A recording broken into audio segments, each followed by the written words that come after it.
సరే. అంటే అదే మీరు అలా చేశారు, వాళ్ళు అలా చేశారు కాబట్టి నెక్స్ట్ మేము అధికారంలోకి వస్తాం అనేది బీజేపీ నాయకుల కాన్ఫిడెన్స్. సరే నరసింహానాయుడు గారు ఫైనల్‌గా ఈ అంశం గురించి ఏం చెప్పదలుచుకున్నారు? ఇప్పుడు ముఖ్యంగా ఇద్దరు కాంగ్రెస్ కానీ బీఆర్ఎస్ ప్రతినిధులు మాట్లాడే దాన్ని బట్టి ఏంటంటే వీళ్ళకి ఇప్పుడు బీజేపీ భయం పట్టుకున్నది. ఇప్పుడు ఈ మధ్య మీకు ఏ ఛానల్ చర్చలలో కానీ లేకుంటే కాంగ్రెస్ నాయకులు మాట్లాడినా బీఆర్ఎస్ నాయకులు మాట్లాడినా ఏం మాట్లాడుతారంటే ఒక ఊత పదం అయిపోయింది. బీజేపీ తెలంగాణకి ఏం చేసింది అంటే అది ఒక ప్రశ్న సంధిస్తారు. ఇప్పుడు నిన్నగాక మొన్న సోమవారం నాడు పార్లమెంట్లో మా నిజామాబాద్ పార్లమెంట్ సభ్యుడు ధర్మపురి అరవింద్ అడిగిన ప్రశ్నకు అఫీషియల్గా విత్ ఫిగర్స్ గత 6 సంవత్సరాలలో 2019-20 ఆర్థిక సంవత్సరం నుంచి మొదలుకుంటే 24-25 ఆర్థిక సంవత్సరం వరకు 4,35,920 కోట్లు కేంద్రానికి వెళ్తే ఈ 6 సంవత్సరాల్లో తిరిగి తెలంగాణకి ఇచ్చింది అటు 42% కావచ్చు లేకుంటే వివిధ పథకాల ద్వారా 3,76,175 కోట్లు ఇచ్చినామని చెప్పేసి పార్లమెంట్లో. ఇప్పుడు మన ఏదో టీవీ చర్చలో కూర్చొని అగాధం కొన్ని ఫిగర్లు చెప్పుకున్నట్టు కాదు కదా మేడం. పార్లమెంట్లో అధికారికంగా ఇచ్చినటువంటి డాటా. నేను మిత్రుడు రవి గారిని నేను కోరుతున్నా డీప్గా స్టడీ చేయండి, తేడా ఉంటే మీరు ప్రశ్నించండి. కానీ ఉత్తగా మీరు బట్టగాల్చి మీదేసి ఇగో ఇత్తలేదు అని మాట్లాడితే అంటే ఎంత అంటే అది పర్సంటేజ్ 86.29%.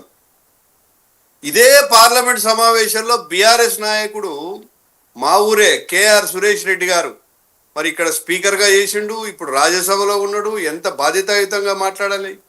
ఆయన కూడా 49% కన్నా ఎక్కువ ఇస్తలేరని మాట్లాడతాడు. అది పార్లమెంట్లో వాళ్ళను చెంప చెల్లు మనిపించే విధంగా ఈ 2 పార్టీలకు జవాబు వచ్చింది. ఈ వారంలోనే లేటెస్ట్ ఫిగర్స్ చెప్తున్నా నేను. 4,35,920 కోట్ల గాను 3,76,000 కోట్లు ఈ 6 సంవత్సరంలో ఇచ్చినట్టుగా ధృవీకరించబడ్డది. నిన్నగాక మొన్న నేషనల్ హైవేస్ వాళ్ళు 4 కొత్త రోడ్లు ఇస్తే మా ఆర్మూర్ నుంచి మంచిర్యాల వరకు 6 లేన్స్గా మార్చడం, తర్వాత మహబూబ్ నగర్ నుంచి గూడెబల్లూరుకు ఈ 10,290 కోట్లు. అరే ఇన్ని వస్తుంటే ట్రిబుల్-ఆర్కు మేమే పైసలు ఇవ్వాలా, రైల్వేస్కి మేమే పైసలు ఇవ్వాలా, మరి నేషనల్ హైవేలకు మేమే పైసలు ఇవ్వాలా, ఇవన్నీ చేస్తూ మళ్ళీ గ్రామ పంచాయతీలకు కూడా మేమే పైసలు ఇవ్వాలా, మళ్ళీ ఏమి ఇస్తలేదని ఈ బీదడుపులు, పచ్చి ఆరోపణలు, తప్పుడు ఆరోపణలు. కాబట్టి నేను రవి గారికి మిత్రుడు విద్యాసాగర్ గారికి కోరుతున్నా, మీరు డాటాతోటి ముందుకు రండి చర్చలకు, అగాధము ఆరోపణలు చేయకండి, ఇది మంచి పద్ధతి కాదు. ఇకపోతే ఈరోజు దురదృష్టవశాత్తు సాయి ఈశ్వరచారి ఎవరైతే బీసీలు 42% రాలేదనేటువంటి కారణంతో ఆత్మహత్యకు నిన్న ప్రయత్నించడం, ఈరోజు చనిపోయినట్టుగా మన డిబేట్ సందర్భంలో రావడం నిజంగా కూడా బాధాకరం. నేను నిజంగా కూడా వీళ్ళందరికీ కూడా అప్పీల్ చేయదలుచుకున్నా, బీజేపీ తరఫున 1 సంవత్సరం ఓపిక పట్టండి. 26 అంటే ఇంకొక 1-2 నెలల తర్వాత అది ప్రారంభమవుతుంది. జనగణనలో బీసీ గణన, కులాల వారీగా గణన కూడా జరగబోతుంది. తర్వాత ఇవాళ ఏదైతే బీసీలకు న్యాయం చేసే పనిలో బీజేపీ ఉంది, ఆల్రెడీ రాజ్యాంగబద్ధంగా అది చేయబోతున్నాం. దేశవ్యాప్తంగా ఉన్నటువంటి కులగణన జరిగిన తర్వాత వివిధ రాష్ట్రాలలో ఏ వర్గానికి ఎంతమందికి ఏమి రిజర్వేషన్స్ ఇవ్వాలనే దాని మీద స్పష్టమైనటువంటి మరి వైఖరి తీసుకోబోతున్నాం. కాబట్టి ఇట్లా ఆవేశపడి ప్రాణాలు తీసుకోవడం వల్ల మరి మీ కుటుంబాలు రోడ్డున పడతాయి. కాబట్టి నేను వాళ్ళకి విజ్ఞప్తి చేస్తున్నా, ఇది మంచి పద్ధతి కాదు. మనము మన భవిష్యత్తు జీవించి పోరాటం చేయాలి, కానీ మరణించి మరి కుటుంబానికి అదేవిధంగా మిమ్మల్ని నమ్ముకున్న వాళ్లకు శోకాన్ని మిగల్చొద్దని చెప్పేసి వాళ్ళని కోరుతున్నా.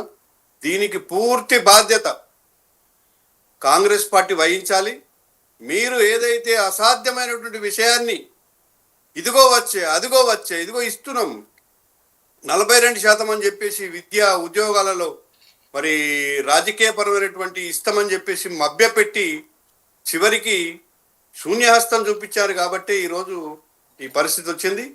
నేను మరో శ్రీకాంతాచారి లాగా దీన్ని ఉదాహరించదలుచుకోలేదు. ఎందుకంటే ఆ పరంపర ఇక్కడితో ఆగిపోవాలి. మిగతా యువత కూడా దాన్ని ఆదర్శంగా తీసుకోకుండా పోరాటం చేద్దాం, సాధిద్దాము. కేంద్రంలో డెఫినెట్గా సానుకూలంగా ఉంది కాబట్టి కొంత ఓపిక పట్టాలని చెప్పేసి కోరుతున్నా. ఇకపోతే మీరు ఏదైతే మొదలుపెట్టినటువంటి చర్చ, మరి 10 ఏళ్ళు నేనే ముఖ్యమంత్రిని అనేటువంటి రేవంత్ రెడ్డి గారిది, అది కేవలం ఈ 5 ఏళ్ళు ఏదో విధంగా ఉండాలనేటువంటి బహుశా దాంట్లో వ్యూహంలో భాగంగానే దాన్ని తీసుకోవాలి తప్పితే 10 ఏళ్ళు అనేది అది ఎవరి చేతుల్లోనూ లేదు. రాబోయే ఎన్నికలలో ఏం జరుగుతుంది, ఏ పార్టీ వస్తుంది అనేటువంటి విషయాన్ని ఆయన ఏదో ముందే నిర్ణయం ఆయనకు తెలిసినట్టుగా మాట్లాడుతున్నాడు. దాన్ని పూర్తిగా వాస్తవ విరుద్ధం అని చెప్పేసి నేను భావిస్తున్నా. వాళ్ళు ఇచ్చినటువంటి హామీలు ఏవి కూడా అమలు జరగడం లేదు. డెఫినెట్ గా నేను చెప్తున్నా రవి గారికి మళ్ళొకసారి, ప్రజలు అసంతృప్తితో ఉన్నారు. ప్రజలు మరి మరి మన విశ్లేషకులు గారు కూడా చెప్పారు కదా, వారు నేనైతే రాజకీయపరమైనటువంటి మాట మాట్లాడుతున్నాను అనుకుందాం, మరి న్యూట్రల్ గా మాట్లాడుతున్నటువంటి పశుపతి గారు ఎందుకు చెప్తున్నారు? మీ కింది గ్రౌండింగ్ అవడం లేదు, ప్రజల దగ్గర చేరడం లేదు. కాబట్టి అది కళ, వట్టి కళ అని చెప్పి, పగటి కళ అని చెప్పేసి నేను భావిస్తున్నాను. చెప్పండి. అంటే ఈ విషయంలో ఏం జరగబోతోంది, ఎందుకు రేవంత్ రెడ్డి గారు పదే పదే అంత ధీమాగా చెప్తున్నారు అనే దానికి డిబేట్ చూస్తున్న వాళ్ళే కామెంట్స్ పెట్టారు. అదే మీకు చెప్తున్నాను. మోడీ, చంద్రబాబు, రేవంత్ రెడ్డి తెలంగాణలో ఎలక్షన్లు 1 సంవత్సరం ఉందనగా తెలుగుదేశం పార్టీ పగ్గాలు రేవంత్ అన్న తీసుకుంటాడు, తెలుగుదేశం పార్టీని బలోపేతం చేస్తాడు. తెలంగాణలో బీజేపీ, తెలుగుదేశం, జనసేన త్రికూట పరిపాలన జరుగుతుంది. అప్పుడు సీఎం గా రేవంత్ అన్న వస్తారు. అదే ఆయన కాన్ఫిడెన్స్ అనేది. ఇవన్నీ ifs and buts. Revanth Reddy as a individual గా ఉంటే బహుశా ఇవన్నీ సాధ్యం. కానీ ఇప్పుడు ఒక రాష్ట్రానికి ముఖ్యమంత్రి, ఒక పార్టీ, జాతీయ పార్టీకి ప్రాతినిధ్యం వహిస్తున్నాడు. పోయి మళ్ళా ప్రాంతీయ పార్టీకి పోయి ఇక్కడ ఆల్రెడీ పార్టీ దాదాపుగా ఏ ఎన్నికలలో కూడా 2014 తర్వాత 14లో 15 మంది ఎమ్మెల్యేలు గెలిచిన తర్వాత ఒక్క ఎన్నికలలో కూడా వాళ్ళు బహుశా 2008లో ఏదో ఇద్దరు గెలిచిన, 2018లో ఇద్దరు ఎమ్మెల్యేలు మాత్రమే గెలిచారు. ఆ తర్వాత దాదాపుగా తెలుగుదేశం పార్టీ ప్రాతినిధ్యమే లేదు. ఇప్పుడు దాన్ని మళ్ళా లేపి ఇక్కడ ఏదో చేస్తాడనేటువంటి దాన్ని నేను అయితే నమ్మడం లేదు. ఇంకోటి ఏంటంటే తెలుగుదేశము ఎన్డీఏలో భాగస్వామి, ఆంధ్రప్రదేశ్ లో మేము కలిసి ప్రభుత్వాన్ని ఏర్పాటు చేసినాము, కేంద్రంలో వాళ్ళు మద్దతు ఇస్తున్నారు, కేంద్రంలో వారు మంత్రులుగా ఉన్నారు. కాబట్టి ఇవన్నీ ఎట్లా సాధ్యమైద్దండి? బీజేపీ కాన్సెప్ట్ లేకుండానే, బీజేపీ ఒప్పుకోకుండానే ఆయన వస్తాడు. ఇవన్నీ కూడా ఊహాగానాలే, దాన్ని పెద్దగా మనం పట్టించుకోవాల్సిన అవసరం లేదు. అయితే అందులో ఒక సంతోషించదగ్గ విషయం ఏంటి అంటే, రేవంత్ రెడ్డి అంటే తెలుగుదేశం పార్టీ నుంచి ఆయన ముఖ్యమంత్రి అవుతాడు, త్రికూట పరిపాలన జరుగుతుంది అంటే బీజేపీ అంటే ఎన్డీఏ అధికారంలోకి వస్తే తెలంగాణలో అనేది అయితే ఒకటి స్పష్టం అవుతుంది. అంతవరకు మాత్రం ఆ కామెంట్లో సంతోషించాల్సిన విషయం బీజేపీ వాళ్ళు. పశుపతి గారు, సరే రేపు మళ్ళా ముఖ్యమంత్రిగా రేవంత్ రెడ్డి గారే ఉంటారా లేదా అన్న విషయం పక్కన పెడితే, అసలు కాంగ్రెస్ పార్టీ అధికారంలోకి వస్తుందా లేదా అన్నది